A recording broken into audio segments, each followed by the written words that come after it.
village of Triora is located in the Argentina Valley, in Liguria. It originated in Roman times, from the tribe of the Ligurian Montani, who submitted themselves to the Roman Empire after long struggles in the territory. Later it became a possession of Count Badalucco, politically dependent on the accounts of Ventimiglia, around the 12th century, and began to establish alliances with neighboring villages and villages, especially those closest to the expansionist policy of the Republic of Genoa.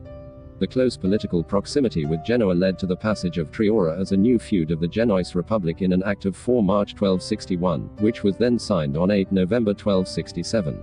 The transfer of property greatly benefited the country and the village, especially for the many concessions offered by the Genoan capital, including the free capital punishment, so as to become the commonplace of the new podestria, including the villages, now commonly used for all, of Molini of Triora, Montalto Liga, Badalucco, Castel Vittorio, Seriana and Baiado.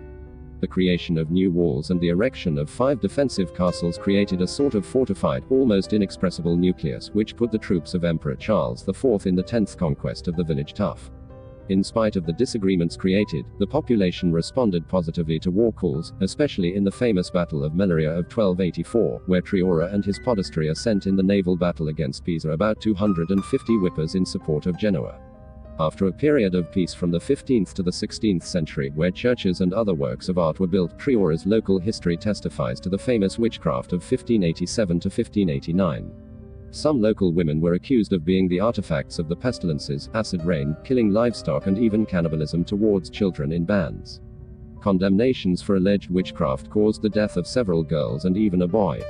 Even today the country is known for its witches, or presumptions that subsequently triggered similar reactions in other Ligurian and Italian villages. In 1625 the Piedmontese army of the Duchy of Savoy sought in vain the conquest of the village, which defended its lands unambiguously, unlike other neighboring countries that, given to the flames, surrendered to the Savoy. In the course of the 20th century, Triora's history suffered, according to some, for continued clashes between directors, considerable governmental controversies, especially in the municipal territory, also following the establishment of the Molini di Triora in 1903. The Second World War contributed drastically to the collapse of the Commune, where Nazi fury flooded furiously on July 2 and 3, 1944.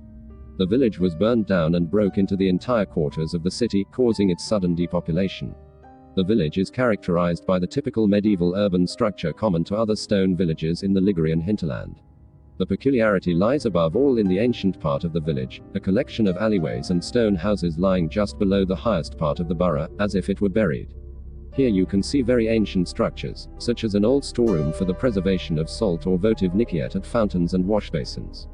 The atmosphere that pervades the village is strongly suggestive, especially on a daunting day. They are worth a visit to Triora Castle and the Regional Ethnographic Museum and Witchcraft.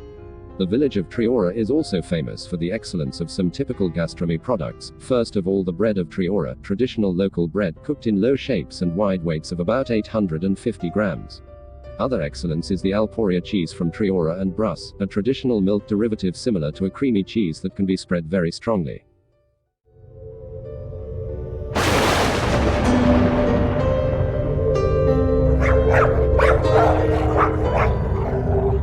Wow.